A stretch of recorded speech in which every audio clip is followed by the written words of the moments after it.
This episode is brought to you by Prize Picks. Tired of losing in fantasy sports? Times are changing. Now it's just you versus the numbers. Prize Picks is the perfect place for you whether you are the biggest sports fan around or you're a seasoned vet in the daily fantasy space. On Prize Picks, you simply select 2 to 5 players and predict if they will go over or under their fantasy projection. Think Denny Hamlin is going to win the big race? Take his over and win real cash today. Prize Picks gives you the chance to win 10 times your money for getting 4 predictions correct. Entries are so simple. They can be made in less than 60 seconds. Sign up today at prizepicks.com or on the PrizePicks app and use code DIRTYAIR, that's DIRTYAIR, DIRTYAIR, to get a 100% match on your first deposit up to $100. Prize Picks truly is daily fantasy simplified.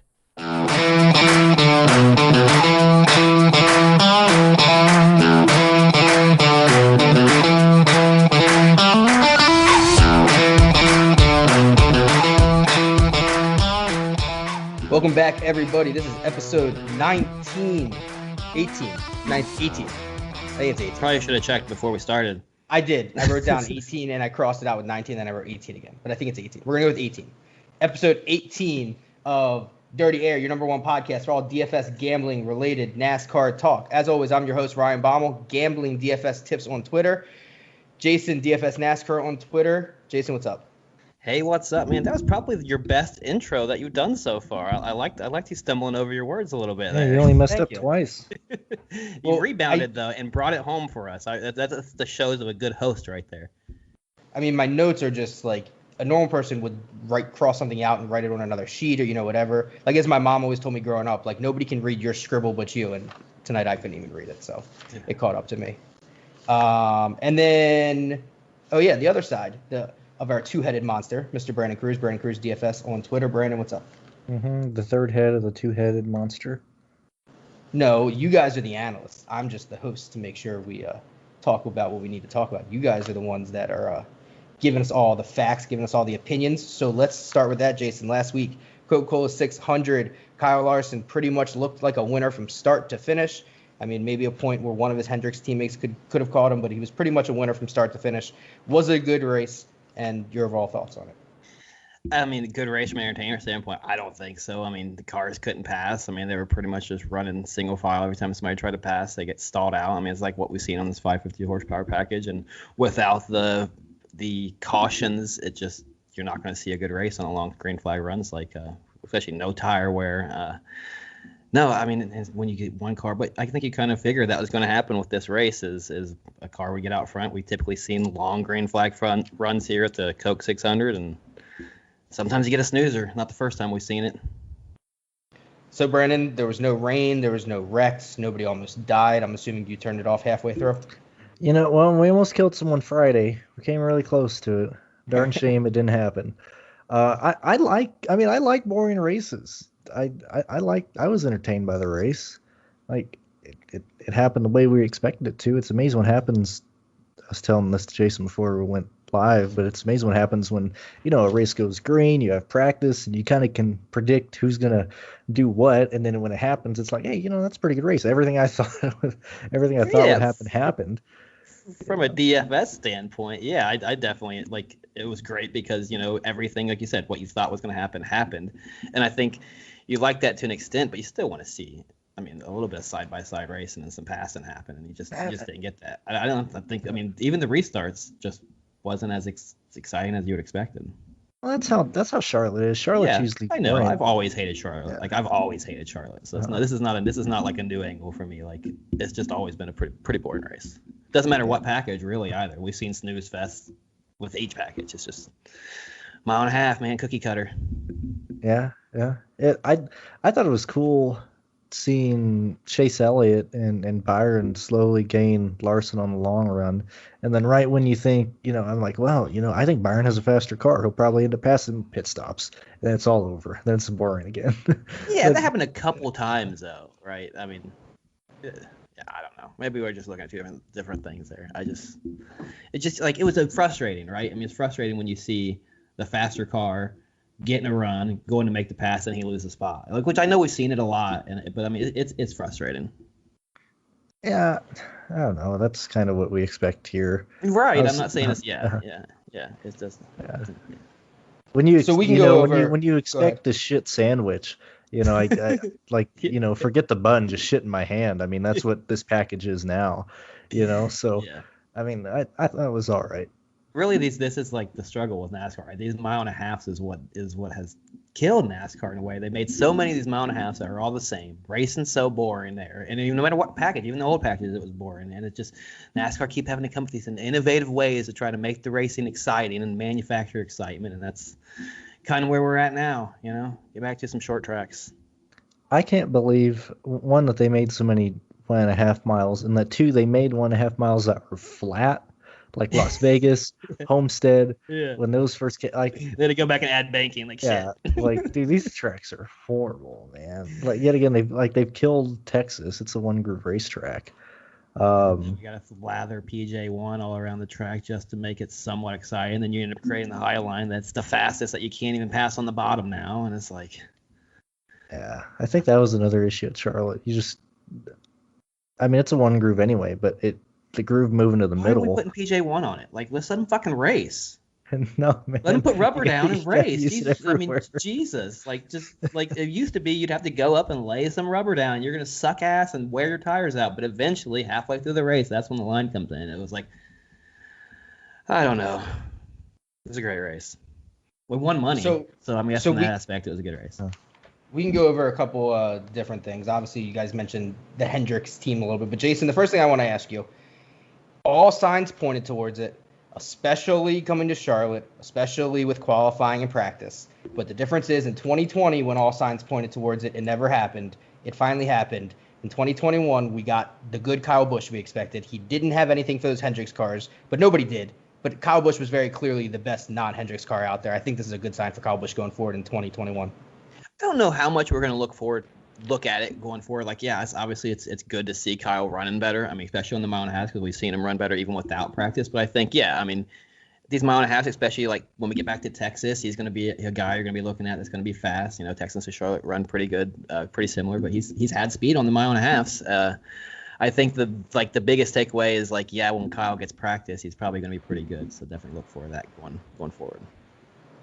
Brandon, at this point, could you consider Kyle Busch a contender to win the Cup Series? I have no idea. That's so far away. I mean, we're gonna have so many things change by the time we get to November at Phoenix. DFS wise, I've been playing Kyle the last few weeks. I think you should continue. This shouldn't have been a surprise. Like if you're obviously at the practice date, I'm not saying you gotta live and die by that data, but when you see somebody clearly the best car in the long run, and then he starts 20th, I thought he'd be higher owned. Like, yeah, I was telling people in Discord and people on the live show, I was like, look, I'm probably gonna go 100% on the two Larsons or on the two Kyles. Just have Kyle and Kyle Busch in every line. I can't believe people didn't. It was do never that. a doubt. It was never a doubt. Like I don't like there were people getting cute and which I get it. Like you got to play maybe leverage and all that, but I mean, like it was so hard to find a reason not to play Kyle Busch or Kyle Larson in that race. Like you said, and you almost did it. Especially when I almost talked myself. You tried. I told Jason. Jason kept saying it. He's like, I feel like this is gonna be the one thing that's gonna happen. He's like, I feel like something's gonna happen to Kyle Busch, even though we all know, but I can't get off him. If Jason ever posted that he was gonna get off Kyle Busch, I was gonna yell at him. Because Kyle Busch, as we said, I mean, he was the most obvious, he should have been the same ownership as Larson, in my opinion, or somewhat close to it. My thought was that if you were going to leverage, though, if you were looking to leverage, the spot to leverage would not have been off of Larson. It would have been off of Kyle Busch. That was my only thought in that. Obviously, I didn't do it, but it was just the thoughts that were playing. That's the problem when you're playing one lineup is I probably changed my lineup fucking 5 times before the race, and it's just because to me it was so fun crazy. Though. I think you give you a pre-race sweat playing one lineup. I'm enjoying it. It was so crazy. I don't know what his ownership was across all. I did mine was I think in the $1.20 max. I'm pretty sure he was 30, 35 maybe, something like that, 37, something like that. But when I was thinking about Kyle Busch, I thought he was going to be, like I said, close to Larson. I think Larson was closer to 50, and I think Kyle Busch, I thought he was going to be in that 40%, because when you looked at everything, it was easy to build a lineup, like you said, with Larson and Kyle Busch. Like it wasn't like you had to pick Larson or Kyle Busch. Like it was very easy. Like for me, I just was like, you know what? In my 20 max, I'm not playing Truex. I'm going to play 80% Larson. I'm going to play 80% Kyle Busch. And a lot of your lineups could just start with Larson and Kyle Busch. I mean, Brandon, it seemed like a pretty easy way to construct a lineup, right? Yeah, and so I don't want to toot my own horn. We'll talk about where we each made mistakes here, but like going in the Coca-Cola 600 with all those laps, I stressed the whole week that hey, we're going to see fast laps spread out between a lot of people. I don't mean the fast cars, I mean mid-tier guys. Ross Chastain, well, that's a bad example. He blew a motor. But people like Ryan Newman, people like Chris Buescher, people like Bubba Wallace, Stenhouse, everybody pretty much had fast laps across the board in some form or fashion. And that's what saved Newman.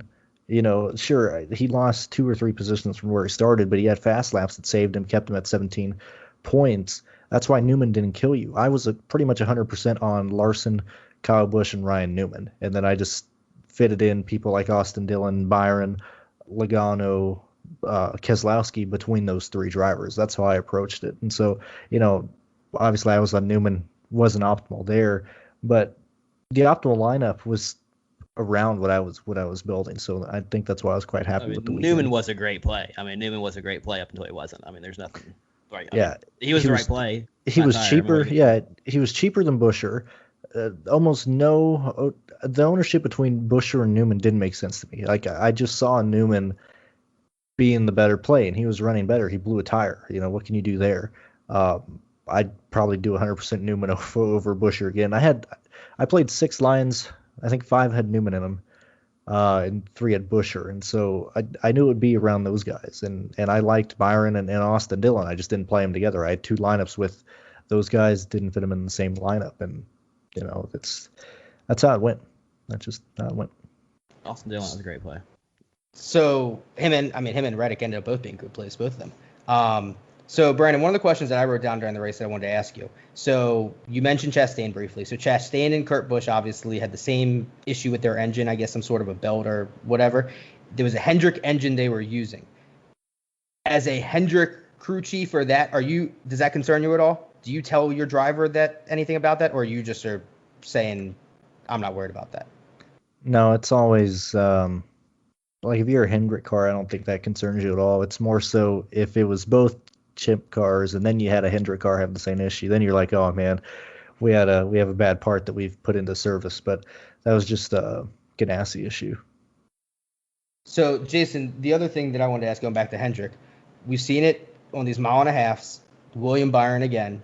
Obviously, all of Hendrick was fast, but William Byron, I mean, he just runs top 5 the entire race. We talked about how he, at points, was going with Chase Elliott, back and forth, second and third. They were fighting a little bit. Hendricks obviously was fast, but take nothing away from William Byron and how he drove the race car. Yeah, Byron looked great, and he was another car that showed up in the data in practice that he was going to be fast, and that's just what's so great about having practice back is you're able to see like a guy like Byron who has trending running better on these mile and a halves, and Hendrick running better. Then they show up with a fast car, and you get to see that, and he definitely showed through and put up. I don't have the numbers in front of me, but dominator points, but he had a great race. And I think, they definitely think, all of Hendricks are going to be guys who are going to be stuffing your lineups in the mile and a half. And I don't think it's not a secret. Everybody's going to be doing it now. I think it's going to secrets out on Hendricks. So, Brandon, we talked about Kyle Busch, but the other side of that Joe Gibbs Racing, as good as Kyle Busch was, Martin Truex was equally as bad. Obviously, a worse finish than maybe could have had when he blew a tire and ended up laps down. But throughout the race, he was never close to the front of the field. Just they never had it right. So this is where I come to what I struggled with Joe Gibbs, at the short tracks and stuff. And I said this yet again on the live show. I was like, look, I'm not seeing anything towards Joe Gibbs at all. Like, I have no interest in playing him. And I thought the same thing at like places like Richmond in the short tracks earlier this year. Like, whether the data's there and I'm just ignoring it, or I'm, I don't know, biased to Hamlin or whatever, or Truex, like I wasn't seeing anything pointing towards Hamlin and Truex, and like the practice speed wasn't there. Their speeds in the 1.5s haven't been there this year. I just didn't see Joe Gibbs really doing much, and so I can't really celebrate too much there because I thought the same thing earlier this year, but I didn't see anything point to Joe Gibbs other than Kyle Busch. Yeah, you're exactly right, because they've been, for the majority of the part, subpar on mile and a half this season. Like, they've ran solid to where, I wouldn't say subpar top 5 they've run, but they just haven't put up those dominator points that you need at the price tag you're paying for those Gibbs cars. And it looked like just I even highlighted, I think, a quarter of the way through the season and pointed out that Gibbs was looking rough on the 1.5 miles at that point, and it just seems like the speed hasn't gotten there and better. But I think there still is that shows that they're going to be pretty quick on the flat tracks when we get back to them. So another week here where we have some of these like mid-price, middle-of-the-pack kind of drivers' cars. These guys, week in and week out this year, have found a way to get some finishes. Ricky Stenhouse, the 12th. Suarez a 15th, Eric Jones a 16th. Jason, I mean, these are just guys that you're not really playing them if you're playing with play top 10, but for the most part, outside of a couple races, these guys haven't really busted your lineups either. You're still, they still ran good, but I mean, they didn't have obviously the greatest day because of where they started, but it's still encouraging to see Ricky Stenhouse running, like you said, top 12. That's definitely encouraging to see Suarez, like you said, put up a great day running 15th. Suarez started 20th that race, 15th, where he's a great play. He just happened to start, 7th or 9th or something this past week. So yeah, it's very, very encouraging going forward with those guys showing a lot of speed. And I think that's kind of was the point going forward, is even though they may not have necessarily been a great play this week, especially like a guy like Ricky who started second and there was really no place differential. If you're getting these guys, even if you're getting them starting 15th, 20th, and they're just these lower price drivers where it's like, hey, like I can just get them to finish where they start, these could be some good plays going forward on Monahan. I think that's kind of the thought, Brandon. Yeah, I think me and Brandon has been pretty much riding that strategy for majority of the season. We've been trying to find those guys starting in that 12th to 16th range who's providing value that a lot of guys aren't looking at. There's definitely going to be a lot of always leverage spots like that you can find. I want to bring one thing up. I was shocked at the amount of fast laps Kyle Larson got. I was absolutely floored. Absolutely floored. He was not getting the amount of fast laps as I thought he would. Like, he did not have the fastest car, which is really interesting when we go to another 1.5. Maybe not Nashville because it's pretty small, but maybe after Nashville. Or at Nashville, I'm going to pay real close attention to who has better practice there versus Charlotte. I know it's concrete and asphalt, but Larson did not have the best car at Charlotte. It was just nobody could pass him. And so when we get to a wider track or when we go to Michigan or something, like I'm going to be bumping Larson down on how much I want to play him because he should have had the fastest car at Charlotte, whether it was stage 1, stage 2, late in the race. Like seeing Larson, I forgot what it was early, but he had 140 laps led, and then he'd have 20 or 40 fast laps or whatever the case was at that. Like he should be clicking off fast laps and laps at the same time. Like that's my big takeaway from Charlotte. Yeah, and I think that goes to, kind of what we spoke about earlier with the race. It's like we saw guys get runs on him and get up to his bumper, and even we were able to make the pass. And then I would imagine if his pit crew didn't come through and put him back out or have such a great pit cycle, that race is going to play out totally different. I think at that point, then you can see Byron chunk off 200 laps led, from that point in that race. So yeah, I definitely think that is a good point to bring up. But still, he's still been pretty dominant so far, mile and a half. But like you said, it does give reason and cause of concern for when you get these other mile and a halves, if he is starting 5th or 6th, especially like a place like Texas, where it kind of runs similar struggles to Charlotte, like. You could see him get trapped there in 3rd or 4th and just not be able to get up to the front, and whoever's starting on the pole there gets out, or the top 2. So, yeah, that's probably the biggest takeaway I have is Larson was not as good as I thought he was going to be, and we got really lucky with him not losing the lead on pit road. So, Jason, one of the final things I was going to ask you about was Matty D, but I figured before that we got to ask about obviously the parent company to the Wood brothers. Not the best day for Penske. I don't think. I don't know about you guys. I think we talked a little bit. I don't think there was too much interest in Penske. I know there was some in Blaney. Keselowski finished 11th. That seems like for basically the highest he was running all day outside of the couple laps he was leading on the pit cycles when they were, on and off. He wasn't really ever kind of in it. Blaney never really in it. Logano finished 17th. I mean, just guys that obviously nobody really contended with Hendricks. But they weren't even close. I think their struggles is definitely noted. Like that was like I said, obviously where they fell salary and starting position compared to when you're stuffing in Larson and Busch together, it kind of made it hard to opt to those guys. so you didn't really see too much ownership driven to them or thought they were great plays. But you expect them to at least a couple of them to show up in the top 5 at some point through the race. And it just seems weird that they just struggled the entire race. And Logano, I think he had just pit stop cycle. I think he got up there at one point, but yeah, it was definitely surprising to see the lack of speed, and it's definitely something you're going to have to look forward to going forward. But the good thing is we had practice this week. They kind of told us they probably weren't going to be that great. Mm-hmm. But next time we get to a mile and a half, we're going to be going off of this, and who knows who's going to show up shit. So, anything else you guys want to go over before we get on to this week? I think I'm good. How about them sex jokes? The what? From Jay Leno. Were you paying attention to that? I have no idea what you're talking about. That was so far out of left field.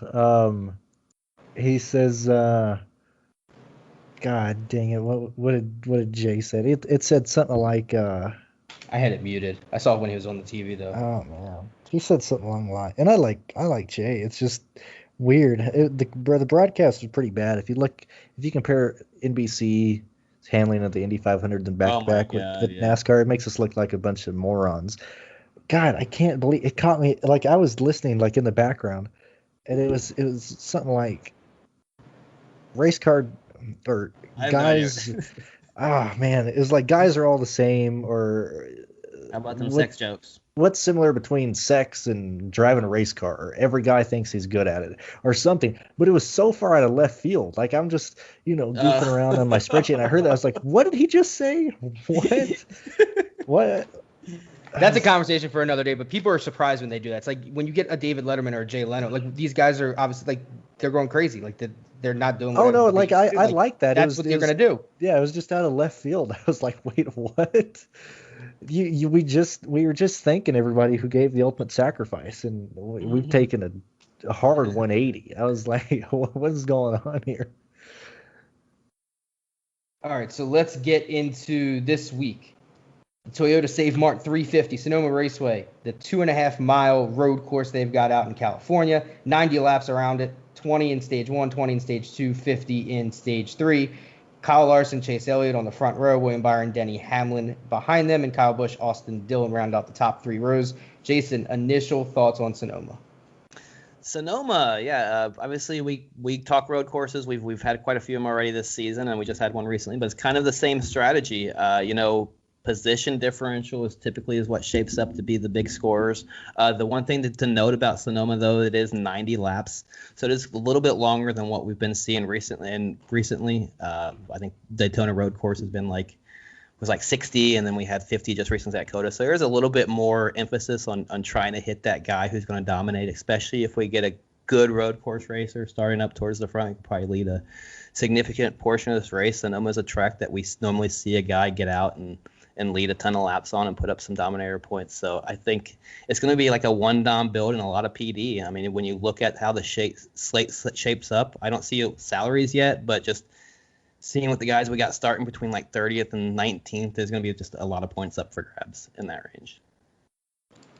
Brandon, the initial thought that I had when I looked at Sonoma was, as good as Chase Elliott is on a road course, Sonoma hasn't been his best friend. Obviously, he had an engine issue last year. That's kind of, what are you going to kind of do about that? But his finishes here is 4 races, 37th, 4th, 8th, and 21st. Obviously, the 4th and the 8th have been decent, but not really kind of what we expect from Chase Elliott at a road course. Do you think that changes this week?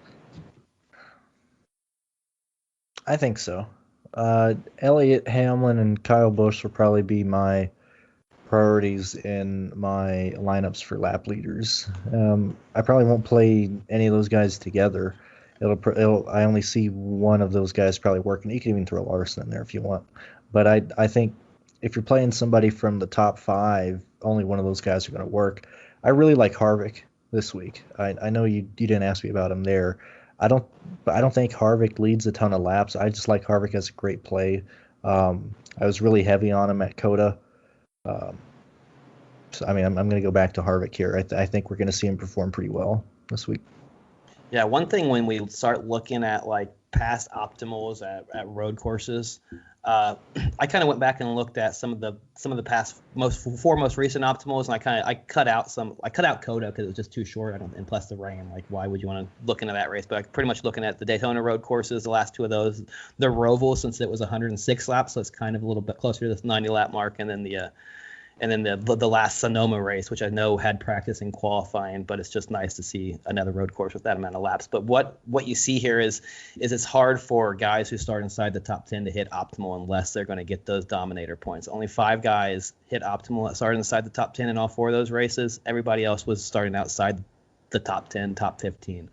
So I think if we are going to play a guy like a Harvick, we're going to have to expect him to probably lead some laps. There was, like I said, 2 instances where we had a Denny Hamlin started second, finished second. It's only got 6 dominator points. He was optimal for 9,400. So that's probably a price you're going to find Harvick at. So you can see him being optimal there if he finishes top 3 probably. And then Blaney, who started 9th, finished 3rd for 8,900, was optimal in Sonoma 2 years ago. So it's just something to think about when you're looking at starting guys inside the top 10. They're probably going to have to lead laps. So, Brandon, you kind of mentioned it briefly when you started talking about not necessarily playing all of them together, and then Jason was talking about, medium to lead laps. What is your kind of roster construction thinking about looking like? Obviously, salary will, depend on that. But in terms of the initial thought is maybe 1 in the top 5, 2 in the top 10, and then kind of some guys starting 15th, 20th, and back. Is that the thought? I don't know about that necessarily. I'm going to play... Let's say if I play 6-10 lines this week, each line is going to have one person that would be projected to win the race or lead laps. And then I'm probably chasing place differential for everywhere else. We're kind of put into a corner this week with yet again already having the starting grid determined by who shit the bed last week. But like Kurt Busch, everybody's going to be playing Kurt Busch anyway. This just forces you to play him more because Kurt Busch has one of the best average finishes at all of road courses across the board. Same thing with Chastain. Same thing can be said. What if they price Kurt at 10K? I'm playing Kurt, man. Yeah. You got to play Kurt. There's not enough fast laps in last. Does that bring his ownership down though? You think a DK knocks him up that high? Everybody kind of knows, no matter how many lineups I do, I usually choose like 1 or 2 guys to go close to 100% on. No, I'm asking, you think that brings down his overall ownership for the slate if the DraftKings prices them at 10K? Like, you think less people would play him as opposed to if they came in and priced them at 9K? Like, you think that would have an impact? I don't think so. I think like if it takes Kurt Busch being 7,000 for you to play him, like you're not doing this right. No, I said 9. No, but I mean, like if you're like, oh, I'm not going to play him at 10, I'm not going to play him at 9, but I might consider him at 7. Like, I think you really need to consider like the amount of upside he'll have. Like, if he finishes 7th, which is probably what I'd project him at like the very least, anywhere from 12th to 7th, I think he's still optimal unless he's like 13,000, which I don't see them doing. The only thing it does is kind of hurt who you can put together. Like, I assume people are going to want to play Truex together, so maybe Kurt Busch and Truex hurt you from gaining whoever you think is going to lead laps if one of those guys ends up being somebody in the top 10. But for me, it's like, just play Kurt Busch. It's like Kyle Larson last week. It's like, I'm going to play Kurt Busch. If he kills the lineup, if he kills me, we'll just try again next week. I don't want to really fight or argue with Kurt Busch at all. Jason, the other guys that are in the top 10 that we haven't mentioned as much, Tyler Reddick starts 10th, Keselowski is 9th. We talked a little bit about Harvick. Bowman is 7th, Austin Dillon is 6th, and then we didn't even really talk about much of William Byron, who starts 3rd. Any interest in any of those guys for you? Yeah, I mean, there is some interest in Byron here, starting 3rd, depending on where he comes in as price tag. We've seen him run well on road courses. He had 10 Dominator points at the Roval last year, and he had actually 9 Dominator points here at Sonoma 2 years ago, and then another 12 at the Roval 2 years ago. So, I mean, we've seen him be fast and an ability to lead laps starting 3rd. Do I think he can get out there and compete for the lead with Chase Elliott off the bat? Probably not. Or compete with Kyle Larson? Probably not. But I think he can definitely run top 2, top 3 like we've been seeing, pick up a couple fast laps, and who knows, in pit cycles or pit strategy, he could make his way out front and lead and pick up 10 and 12 Dominator points. So I think Byron's in play there as a potential lap leader. I don't know. Like I said, it's going to really come down to pricing on some of these other guys like Keselowski and Bowman. If they're priced in like that high 8K range, since we got a lot of PD on this slate, they become a little bit interesting because they don't need to do as much to be optimal. So it's going to really depend on where they land out on pricing. But Keselowski's shown promise. He's got a couple top fives recently on the road courses, and Bowman as well. Three straight top tens. So you would have to see him to do a little better than that. And like you said, he can't. If he comes in priced at 9,500, I don't think he'll be able to touch Bowman this week. Brandon, Chris Buescher's been a good road course driver. He does start 12th, so obviously that limits your place differential. If DK prices him down somewhat because of where he starts, is this a guy that you think could kind of run right around where he's starting? I don't think so. I think he can run the top 15. I just think he gets outscored. Like, there's so many good plays in the back. Like, it just seems like a race where your lineup is pretty much one guy from the top 10, or two guys if you're like Chase Elliott and then Keselowski, or Chase Elliott and Reddick. Be crazy, you got two guys, right? Yeah, and then just play the place differential in the back. You have no reason to play the guy starting 18, 17, 6. I mean, there's just no reason. Like, there's no reason to go to Jones, Matty D, Daniel Suarez, Bubba, Ricky. I mean, maybe Logano starting 13th. Maybe you can justify him getting in the top 3, depending on where he comes in priced at. Like, maybe Logano. But, like, Blaney, I don't think provides enough. Yeah. So that was going to be my question I was going to ask you, in that range right there. So obviously a couple guys that we had talked about earlier where maybe their floor is there but don't necessarily have that upside some of these other guys have. The Stenhouses, the Bubbas, Daniel Suarez, Matty D, Eric Jones, these guys starting 14th to 18th. But the guy who starts 19th is historically a very good road course driver.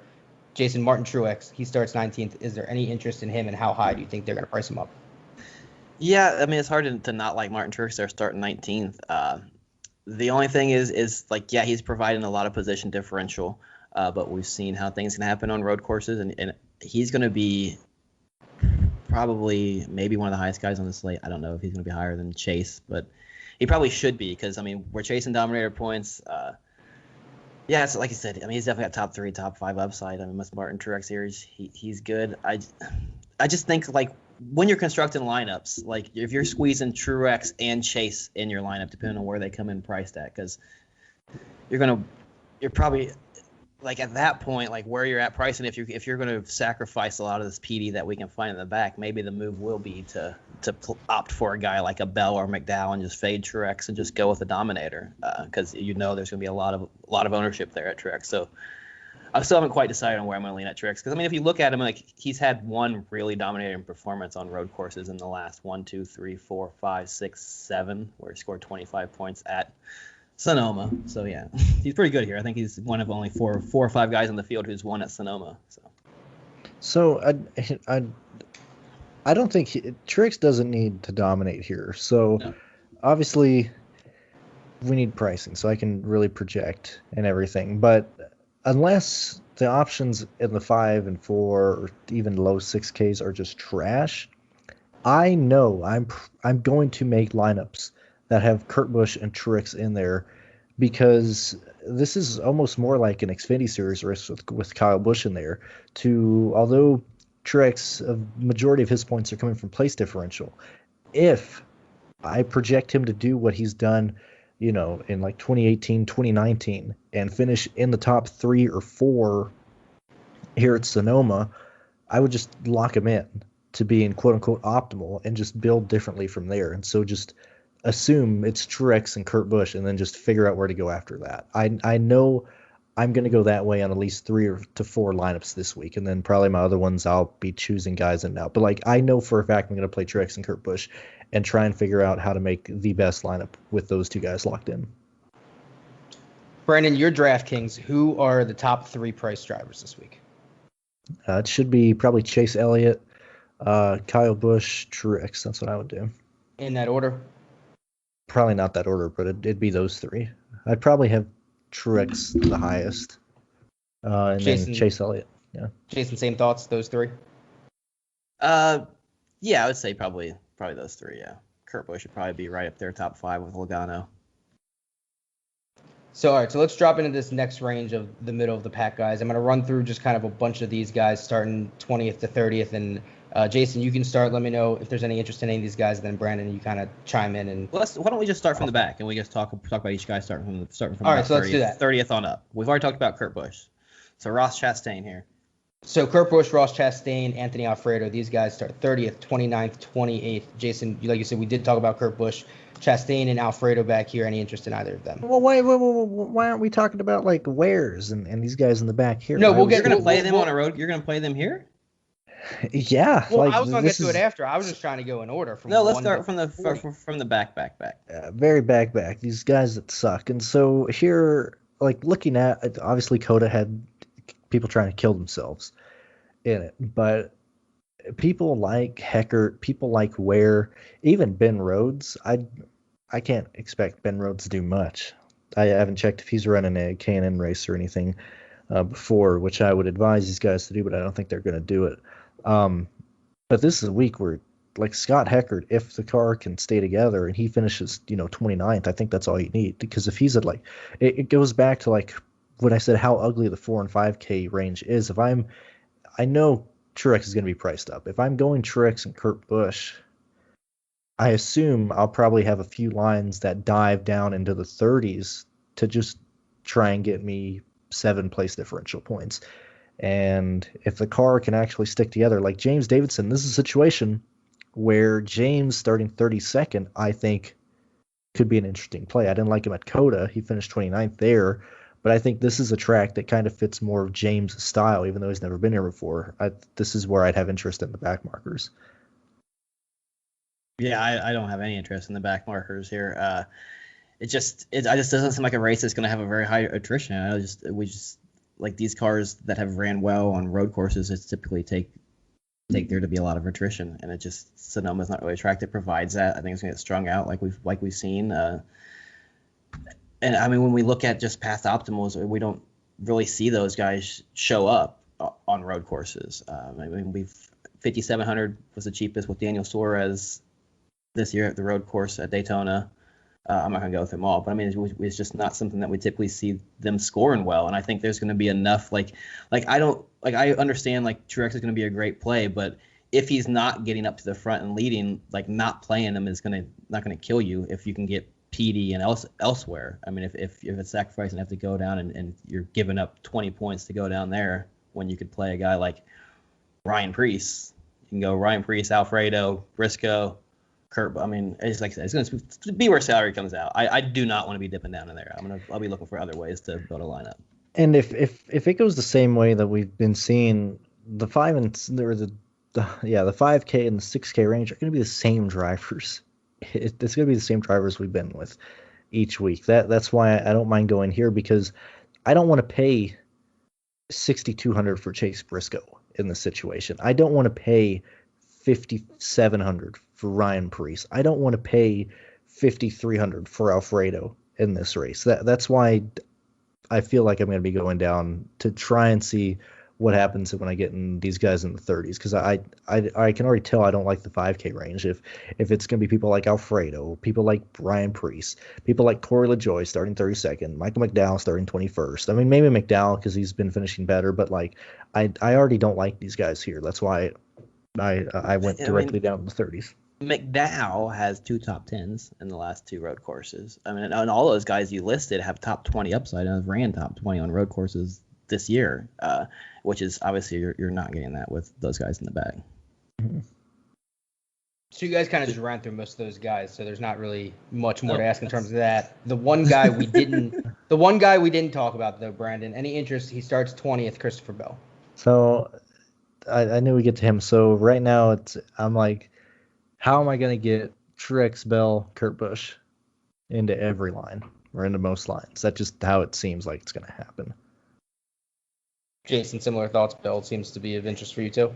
Yeah, Bell's going to be a great play. Good road course racer. Saw what he did this year with his win on the road course at Daytona. Like I said, it's just I don't think DraftKings is going to price it and let us get there. I don't know. We'll see. Like you might have to choose between, like playing Truex and Larson might make you skip Bell. So that's why you may be able to fade Truex and play Bell and still squeeze in those back the 6K range. I don't know. We'll see how it plays out once we get some salaries. It's fun speculating, though. It'd probably be way wrong. DraftKings will probably whiff. We'll probably all be cramming in Kurt Busch with Martin Truex, with Chase Elliott, no problem. Everybody will be able to play Ryan Priest chalk, probably. Woo! They're out. Thank God. All right. They are? Let's All go right. ahead and look. And this podcast just got an hour longer. Hell yeah. Thank you, God, because I was falling asleep. So, looks like we're Let's playing look 'em up. Truex, baby. We're playing Truex. Playing Kurt Busch. We're playing Christopher Bell. There you go. There's your starting grid. There's your starting lineup. Leaves you $7,200 to do whatever you want. Truex 10-9, underpriced. Kurt Busch 9-1, underpriced. Christopher Bell 84, underpriced. I'm going to be trying to shove in Kurt Busch and Truex into every lineup. That's going to be a lot of misprices. I don't like this at all. It's going to be really chalky this week. Ooh, I mean, look at the bottom range though is pretty much everybody over 6K. I mean, without Fredo. I mean, they got Davison starting at 5,600. Scott Heckert 48. That's about where I wanted him. Cody Ware starting DFL 46 makes no sense whatsoever. So scratching off the bottom, probably won't play Half. I got interest in Ware and Heckert. Man, Smith, McDowell's no. 76 now. Fucking Chastain 77, Briscoe 69. Yeah, they priced all those guys up. There's no value in those guys. Yeah, so what are we gonna do? You gonna play Suarez over Stenhouse? No, I'm just gonna play Stenhouse and hope he holds there. Like, are you gonna play Brubba at 66? No. Priest? No. Like I told you, the 5K. This is yeah. No, I'm just gonna be playing a shitload of Truex and Kurt Busch. Not even gonna argue. Like that's all I gotta do. Yeah, like you said though. But I mean, you can start like you said with that Bell, Kurt, and Truex, and then you still have, like you said, 7,200. You still got. I know right now. I'm probably gonna have at least 4 or 5 lineups with that exact 3, or that pair of 3 guys, and then just try and get different from there. I think we're gonna see a lot of chopped lineups and GPPs this week. I don't know. I think a lot of people's gonna go Chase. I mean, that was my initial instincts, but now with, like I said, with the way salaries are priced out and what you can realistically fit in there, I think Chase will still garner a lot of ownership. So you guys kind of gave your initial thoughts on the pricing that came out. Any other things you guys want to go over before we wrap up the bow on this week at Sonoma? No, Tweet at us. What do you guys want us to talk about here, man? Like we're getting through these drivers pretty quickly. You know, let us know what you guys want to hear. So, all right, well, let's get into, we can do some NASCAR news in a little bit across all series, but let's do the 2 and done first. So the 2 and done that we do each week here. Let's see, I'm going to pull up these stats. So last week, Jason, Kyle Busch, 54 points. You're still in first place with 561.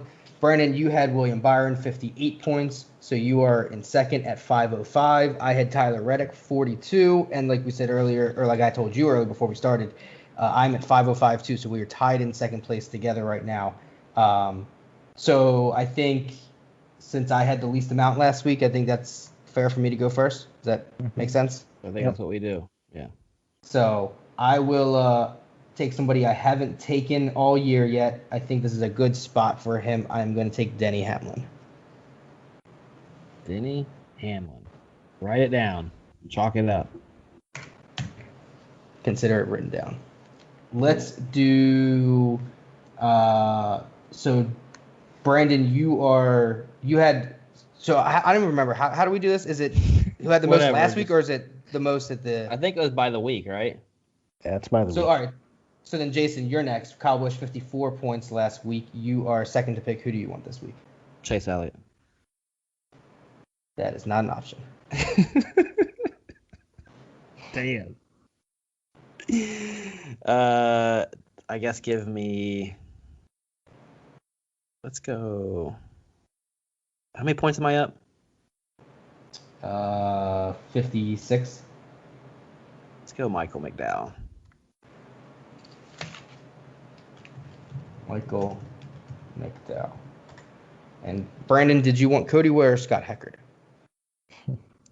No, man, we're points racing now. This is one of these races to where these goobers outside the top 16 need to get points. I'm going Bubba Wallace. I think he stays out and gets stage points. He might finish dead last, but I think he gets stage points this race. I like the strategy there. Bubba Wallace. That is something to look at. Like, make sure you're paying attention to going forward, especially in DraftKings this week, is the guys who might screw themselves on that finish because they want to stay out and get stage points at the end of the second stage. Mm-hmm. That's what it's gonna. We're at the point now in the race to where we kind of know who's gonna be the chase. Everybody from 12th to 21st in the points, they're racing each other. They don't care about the races. If they can't win the race, they're gonna get stage points. And so, yeah, just keep that in mind. So, that's why I'm playing. That's why I would take Bubba for this, because I think he's going to stay out and score stage points. I don't know if he finishes well. Because yeah, those types of guys are guys we're probably not really playing anyway, right? Reddick, Busher, Stenhouse, Bubba, Suarez, Matty D, Jones, those kind of guys. So we can get into a little bit of NASCAR news before we finish things off. There wasn't much going on this week. The one thing we did talk about a little bit. So Jason, your thoughts, and then Brandon after.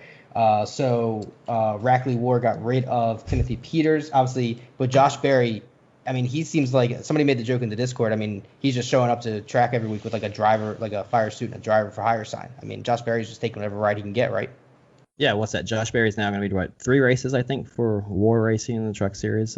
Yeah, I think it was. Yeah, it's a great story seeing what's going on with Josh Berry this season and how he's taking advantage of an opportunity, and I mean, he's not turning down any ride and trying to seize what the rest sees his career and see what he can do with it. So it's definitely, you want to see him get in that car and that truck and run well. I don't know what happened with Timothy Peters. I mean, have they said, like, did they just run out of funding? Did he not have any money left? Did he run? I mean, do you know, Brandon? No clue. Is there any chance we see Josh Berry run in multiple Cup races? I don't know. I don't know what he would drive in, except for a back car marker right now. Well, yeah, but I mean, I don't know. He'd have to probably run full-time Xfinity first. How old is he? He's up there, ain't he? He's old. He's gonna be getting AARP stuff soon. He's still got some years left in him, right? Boyer kind of was a late bloomer in a way. Josh Berry's 30. Oh, 30? Okay. That's he looks like 48. Yeah, he looks like he's 37, 36, my fucking age. He's younger than me. That's funny. Brandon, out of some of these guys that are performing the Xfinity Series, I'm going to take Austin Cindric out of this. Who do you think has the potential to have potentially the best Cup career going forward? Obviously, Ty Gibbs has looked well going, but guys like Harrison Burton, these younger guys, it's a newer generation where guys are getting to the Cups at younger ages, or am I wrong about that? Well, no, that's 2 questions there, but well, yeah, I kind of try to combine into one, but yeah. So, I mean, it's pay to drive now. Like, that's why I was going to say the person I think who has the best Cup career prospects would be Kaz Gralla. Because Harrison sucks, Brandon Jones sucks, Allgaier had his chance, he sucks. Like, the Xfinity Series, the skill level isn't there. It's just because they have money. It's the rich kids who have dads who are part of the teams, or who have dads with money just wrecking each other, or not really showing up. Like, I like Gregson as a person, but he doesn't have the skill. He's entertaining to watch, but that's just how it is. But yeah, that's how I go. I hope Kaz Gralla can get some rides and some funding and stuff. Like, same thing with Landon Castle. I think those 2 guys probably have the best chances of being successful if they were given the right equipment. And what's crazy is these are guys that I think would have pretty good fan bases right off the bat, which is what's weird. I mean, they're all likable guys and guys that I think fans want to root for. So it's crazy to find that, like, even a good talent who probably would be popular still just can't get a ride, because it just all comes down to, do you already have a sponsor, and that's the deciding factor. And it's just a shame. We've talked about this before, just how NASCAR has fucking made everything so damn expensive over the years, and just made this progressive snowball effect that they gotta have the money, they gotta have the funding, and that waivers over everything, Mm-hmm. So yeah, we kind of mentioned wasn't much going on this week. So I Good think we news, kinda- though. Good news is this Nacho boot is about to come off in 2 days. Be back to a regular old shoe. Oh, yeah. Pretty excited. Yeah, it's pretty fun. Bought a fucking riding lawnmower today. First time ever owned a riding lawnmower. I feel like I aged 10 years buying it. Oh, Like an old nice. man now. Be out Would- there, get a big old rim hat on and a little iced tea, mow my grass, putting around the yard. What did you get? Like a Steel, John Deere? What did you get? Craftsman. Oh, Yeah, it's got grass. I don't know.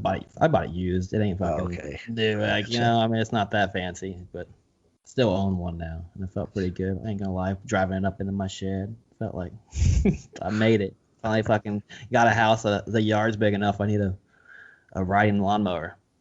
That's funny. My wife has been complaining about mowing it with my broken leg.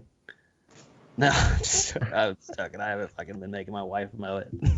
That's No, I've been paying somebody to mow it, and my fucking dad came into town last week for my daughter's birthday and was giving me shit when he found out that I was paying somebody to mow my grass. He was like, "Why?" Because I guess he felt because my brother, who's a big Democrat, has somebody paid to mow his grass. And he's like, "You're just like your brother. I thought you were better than that." Like, God, shit. So I had to go buy me a riding lawnmower so I can stop paying somebody to mow my grass. It's too big to push. Wait. Jason, where can everybody find your stuff? I mean, he cut this. We're done. He cut the end of that. We are fucking done, Brett, he says. You can find me at freenascardfs.com, at DFS NASCAR on Twitter. That's it. Yeah, I'll be having 2 series, 2 slates this week? That's awesome. Only Xfinity and Cup. I'm thankful to be back to only 2 slates. It'll be a nice, calm weekend. Should be good. Road courses are pretty predictable. Not a lot of carnage. If a guy gets in trouble, he can make his way back up. So I love road courses. Excited about the week. Should be able to put you guys out some mediocre advice for maybe a min cash this week. So follow me. www.freedascardfs.com. Brandon, where's your stuff at? Brandon Cruz DFS on Twitter, YouTube, and Patreon. I'm going to do my best to just get everything done tomorrow. I'll probably have the videos out tomorrow or Thursday, probably 2 or 3 Eastern time for both series. I'll probably get up early tomorrow and get it all done. And I want to have the projections and everything for both races up at least by Friday, just so you guys already have them. I don't have to deal with them if I can get out of the way. I can just worry about the live shows Saturday, and then Jordan from Fantasy Racing Online is going to join me again Sunday while we break down another chalk-filled slate. Yeah, that's about it. Join my Patreon. It's a new month. Support me if you like this. Patreon. You guys got to support. You got to support him. You got to support Brandon.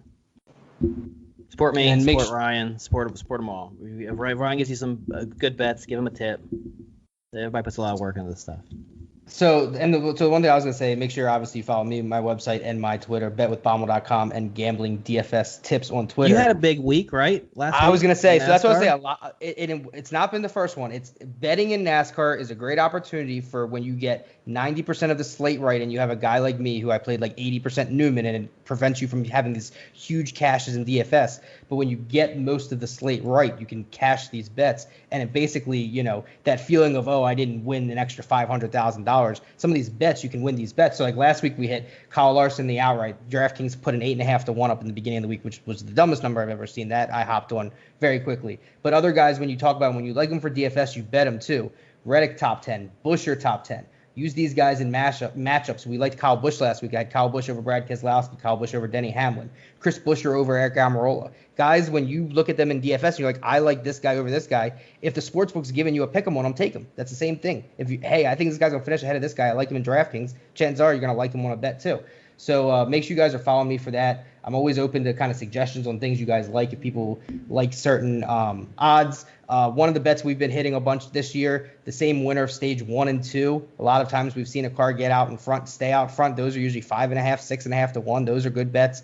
These are the kind of bets that this week. Hit a couple of them. No, yeah, and I'm not saying necessarily this week, but it's a good, especially like when we've seen with some of these 1.5 where it's like when you get out front, if a guy like Kyle Larson like Brandon said, has the good pit stop, stays in the front row, that it's very easy. He led 370 laps or whatever it was.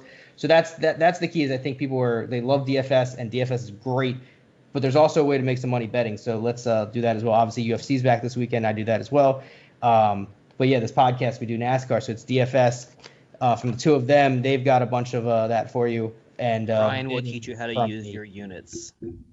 Correct. It's not about the size of your unit. It's it's so not about the funny. size Right of when your you unit. said It's about how you use it. right when you said 8-1 on Larson, I was like, so how many units did you put on there? Since we had a unit talk off the court. One unit. For those that don't know, like 1/27th of a unit. Yeah, Jason and I are pretty ignorant on the term units. We're just like, oh, I put 50. Like where we come from, it's just like, oh, I'd put $50 on this thing. But then Ryan's educating us on these units. And I was like, what is a unit? And it's like, well, it changes for everyone. No, then it just used the numeral or the numeric. So amount. the idea behind a unit is that not everyone can bet the same amount. No, well, you brought it up, so now you're going to get an explanation because you. Well, if you can't put $50 down on a bet, you shouldn't be betting. Like that's where I come from. Like I don't see a point. If you're just doing it to entertain yourself, if you want to put a couple bucks down on someone to have some rooting interest, you should be able to do it. Like if I'm gonna waste $10, I'd rather go to Whataburger and buy myself a hamburger and enjoy something than put like these dumb bets of like, oh, I'm gonna put $10 down on Christian McCaffrey over 1,100 rushing yards. Well, I can't get out of the bed for $10. Like, I don't know. Well, I will admit for like the season-long bets, like people putting down $10 to win like 15 on a season-long, it's like, what the fuck is the point of that? Yeah, like, dude. Like inflation's gonna make that bet useless by the time you get the money back. That's the best investment with your $10 is 6 months from now making $15. Like that, I don't know. That's like to me, like I'm Prize Picks. I get like betting through like use our slate. I almost got through my promo. I almost got through it until I got interrupted. Almost. Well, no, I'm here 2 sentences away. Helping your primo. This is helping your promo. Well, good. So now the next part is I'm going to say then, Brandon, clearly if you're throwing these money on dumb bets, you haven't been following the right people. Because if you've been following me and we have this unit talk, I am up 23 units on the NASCAR season. So that means if you were to bet $100 on an average bet as a unit, you would be up $2,300. I know, but you are following the wrong. Yes, but you obviously don't pay attention to the fact that I'm in Texas and I cannot bet. So, and if you bet $1 as your unit, you'd be up $23. It's like people who go to Vegas and play like penny slots or nickel slots. Like, okay, I understand. I guess that's a waste of time. That. No, but listen, it's not when you and your wife don't get out often. Like, and obviously, like, finally get a fucking babysitter. You want to go do something. There's not a lot to do. Let's go have some drinks and play some slots. So you take like get 60 my roll of nickels out. No, you take like $60 with you because it's like I'm not gonna fucking gamble away $300 tonight. I'm gonna take like $60. We want to have a few drinks and spend a couple hours there. If I go play quarters, we're out of there in 20 minutes. You know what I mean? It's not you're not going there to. Most likely they're getting your fucking money anyway. You know. You just wanted to take a little longer. Is that my whole point was Kyle Larson was 35.5 on Prize Picks. And I don't normally talk a ton of Prize Picks in my videos, but I was like, you got to play Kyle. Like, use that as the baseline for anything this weekend. And so I hope people did that. That was where this whole conversation was supposed to go. But then we start talking about units. Did you drive them to our promo to use? I was trying to Dirty go back Air. To this. I was trying to say, remember to use, and then every time I had Ryan be like, "Well, Brandon, hold on, Brandon, got to talk about units. Can't be talking about $10 here." And so we're trying to get there. Use promo code Dirty Air if you want to play some Prize Picks. It's the best way to get a little bonus for yourself, and they send us a little cheddar when you do. Dirty Air. DIRTYAIR. You're off the rails. Are the two of you finished yet? We're only 57 minutes in, dude. Yeah. Like, this is short. Last one. I don't think we've talked about anything.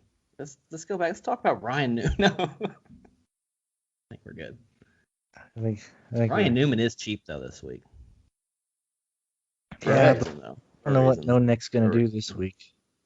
He doesn't typically run very well on road courses, but he is cheap, 6,300. We'll see, and that's another reason why I'm thinking I can get a lot of my stuff done this week because I don't got a projected. Not a lot to look into, is there? Yeah, it's not a lot of decisions to be made. Yeah. I mean, you're gonna have people getting cute, which I get it. Shit can happen, but play the position differential. Hope your guys don't bust. Win some money. Mm-hmm. Understand what a unit is. We'll be back next week, folks. Yeah. No, you foresee. This is what happens. You didn't tell them they got to subscribe and they got to rate and they got to like, and that all helps us as well. You didn't tell them to do that. You just did. Perfect. There we go. As Jason said, we'll be back next week. It's the All-Star race next week. We're back next week for that. Thank you guys for listening, and best of luck to you in your lineups and bets.